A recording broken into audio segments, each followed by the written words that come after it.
ডিজিজগুলোকেই কিন্তু এখন বলা হচ্ছে লাইফস্টাইল ডিসঅর্ডার বলা হচ্ছে। সো আপনার ডায়াবেটিস, অনিয়ন্ত্রিত ডায়াবেটিস এবং হচ্ছে হৃদরোগ, একই সাথে যে হাইপার টেনশন, এটা কিন্তু এই কারণে।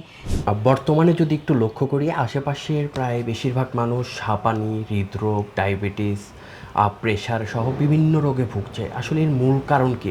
খাদ্যাভ্যাস নাকি আমাদের এই অনিয়ন্ত্রিত যে জীবনযাপন করছি এইটাই মূল কারণ? অনিয়ন্ত্রিত জীবনযাপনের কথাটা আমরা আগেও একটু আলাপ করেছি, সেটা তো একটা অনেক বড় কারণ, যার একটা পার্ট হচ্ছে আমার খাদ্যাভ্যাস। এর সাথে কিন্তু আসলে আমাদের বাইরের ওয়েদারটাও, এখন যেটা আমরা বলি যে ঢাকা, প্রতিদিন সকালে উঠলে আমরা দেখি যে টপ 3 দূষিত বায়ুর মধ্যে একটা শহর হচ্ছে ঢাকা শহর। তো আমাদের গ্রামের দিকে যারা আছেন তারা আসলেই এই ক্ষেত্রে লাকি। তো এই যে দূষিত যে শহরটাতে আমরা শ্বাস নিচ্ছি, এইগুলোর কিন্তু একটা মানে ইনডিরেক্ট ইম্প্যাক্ট আসতেছে। এই যে হাঁপানি, অ্যালার্জি, অ্যাজমা, এগুলো সবই কিন্তু এই যে পলিউশন থেকে আপনার তৈরি হচ্ছে। তো এগুলোকে প্রোটেক্ট করার জন্য অবশ্যই আপনি যেটা বলেছেন যে একটা নিয়ন্ত্রিত জীবনযাত্রার সাথে খাদ্যাভ্যাসটাকে আমরা একটু খেয়াল করতে পারি। যেমন যাদের এই ধরনের অসুবিধা হয়, অথবা অসুবিধা না হলেও, বাট উই উড সাজেস্ট যে আপনি যখন বাইরে খোলা জায়গায় ট্রাভেল করছেন, আপনি একটা মাস্ক পরেন। আমরা কিন্তু এক সময় কোভিডের সময় 1 বছরের বেশি মাস্ক পরে কাটিয়েছি, এবং বেশিরভাগ অ্যাজমা রোগীরা বলেছেন যে ওই সময় শীতটা ওনারা ভালো কাটিয়েছেন। তার মানে এখানে মাস্কের একটা অনেক বড় রোল আছে। সো মাস্ক যদি, যেখানে আপনি অনেক মানুষের ভিড়ে যাচ্ছেন, সেই জায়গাটায় যদি আপনি একটা মাস্ক ব্যবহার করেন, আপনার জন্য কিন্তু এটা হেল্পফুল।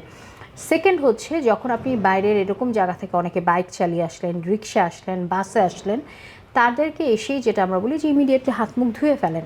আপনার মুখে যে ধুলাবালি অথবা যে পোলেনগুলো ছিল, সেগুলো কিন্তু ইমিডিয়েটলি ক্লিন হয়ে যেতে পারে। বাট এরা আমরা ম্যাক্সিমাম মানুষই খেয়াল করতে পারি না। আমরা জামা কাপড় না খুলেই দেখা গেল কিছু একটা খেয়ে ফেললাম, জামা কাপড় না খুলেই শুয়ে পড়লাম, জামা কাপড় ফ্রেশ না হয়েই আমরা হচ্ছে রেস্ট নিতে শুরু করলাম। এটা কিন্তু আলটিমেট দিন শেষে আমাকে কিন্তু এফেক্ট করছে। এই জায়গাটা খুব ইম্পর্টেন্ট, প্রপার ঘুমটাকে মেনটেন করা। আমরা বারবার বলি পর্যাপ্ত ঘুম। পরিমিত ঘুম হতে পারে, বাট পরিমিত ঘুম আপনার লং টার্মে আপনার শরীরকে কোনো না কোনোভাবে এফেক্ট ফেলবে। সো আপনার জন্য পর্যাপ্ত ঘুম দরকার। একজন অ্যাডাল্ট মানুষের সারা দিনে 7 থেকে 8 ঘন্টা ঘুম দরকার। যদি কমও হয়, আপনাকে 7 ঘন্টা ঘুমাতে হবে। এখন 7 ঘন্টা ঘুমের জন্য আপনি যদি সকালে আপনাকে 6টায় উঠতে হয়, তাহলে একটু ব্যাক ক্যালকুলেশন করে আপনাকে 10টা থেকে 11টার মধ্যে বিছানা যেতে হবে। তো এই 10টা থেকে 11টায় বিছানা যাওয়ার জন্য আপনাকে খাওয়া শেষ করতে হবে 8টার মধ্যে। 8টার পরে, খাওয়ার পরে ছেলেমেয়ের লেখাপড়া, আগামী দিনের প্রস্তুতি, রান্নাবাড়া যেগুলো যা থাকলো করে গুছিয়ে আপনাকে ঠিক 10:30টার মধ্যে বিছানায় চলে যেতে হবে। এই জিনিসগুলো একটু প্র্যাকটিসিংয়ের বিষয়, একটু মনে করার বিষয়। তো আসলে এই ডিজিজগুলোকেই কিন্তু এখন বলা হচ্ছে লাইফস্টাইল ডিসঅর্ডার বলা হচ্ছে। সো আপনার ডায়াবেটিস, অনিয়ন্ত্রিত ডায়াবেটিস এবং হচ্ছে হৃদরোগ, একই সাথে যে হাইপার টেনশন, এটা কিন্তু এই কারণে। সকালে আমি যদি 15 মিনিট আগে বাসা থেকে বের হই, আমি কিন্তু অফিসে আধা ঘন্টা আগে পৌঁছে যাই। আর যদি ঠিক 15 মিনিট পরে পৌঁছাই, তাহলে আমি অফিসে 1 ঘন্টা পরে পৌঁছাই। এই যে সকালবেলা এই যে মেন্টাল স্ট্রেসটা নেওয়া, আসলেও কি এটা জরুরি? নাকি আসলে আমি যেহেতু জানি আমার রাস্তার অবস্থা এরকম, আমি 15 মিনিট আগে বের হবো, আমি হাফ অ্যান আওয়ার আগে অফিসে ঢুকে দরকার হলে আরাম করে 1 কাপ কফি খাবো, এবং আমি আমার নিজের সময়টাই ইউটিলাইজ করলাম।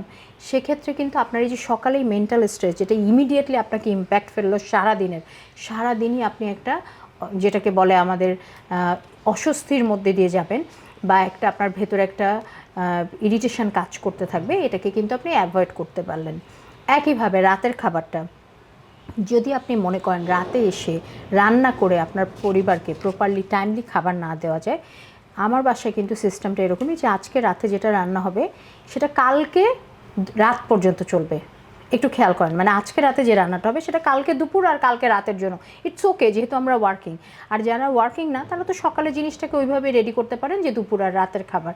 কারণ আপনি যদি রাতে আপনাকে বাসায় ফিরে চিন্তা করতে হয় কখন রান্না করবো আর কখন খেতে দিব, তাহলে এটা আসলে লাইফস্টাইলটাকে সাপোর্ট দিতে পারে না, এবং আপনি মেন্টালি রিল্যাক্স থাকতে পারেন না। একটু এইভাবে অ্যাকোমোডেট করে নিলে, লাইফস্টাইলটাকে সুন্দর করলে, খাদ্যাভ্যাসটাকে একটা প্রপার টাইমিংয়ে নিয়ে আসলে, এবং কোয়ান্টিটি ওয়াইজ জিনিসটাকে যদি আমরা প্ল্যাটারটাকে সাজাতে পারি, সেই জায়গায় কিন্তু আপনার হচ্ছে এই ধরনের ডিজিজগুলো অনেকটাই কমে যাবে। এবং সেক্ষেত্রে প্রতিদিন কিছু পরিমাণ কায়িক পরিশ্রমের কথা আমরা বলি। অনেকে মনে করেন আমি সারাদিনে 8 ঘন্টা সময় পাই না, 30 মিনিট কোত্থেকে কাটবো। ইটস ট্রু, আমরা হয়তো একসাথে 30 মিনিট ম্যানেজ করতে পারি না। আপনি 10 মিনিট, 10 মিনিট, 10 মিনিট, এভাবে 30 মিনিট হাঁটেন। কিন্তু সেটা না করে আমি হাঁটলামই না, সেটা কিন্তু আসলে কোনো সলিউশন হলো না। সো আমরা কিন্তু এখন এটাও বলি যে একবারে না পারলে আপনি ভেঙে 2 বারে করেন, ভেঙে 3 বারে করেন, কিন্তু অবশ্যই আপনি 10 মিনিট করে টোটাল সারাদিনে 30 মিনিট আপনি হাঁটবেন। এবং সেটা স্টেপস কাউন্ট করতে পারলে ভালো, মিনিমাম 5 থেকে 6,000 স্টেপস আপনার জন্য ভালো, একজন অ্যাডাল্ট মানুষ যারা সুস্থ স্বাভাবিক, অন্য কোনো ধরনের অসুবিধা নাই।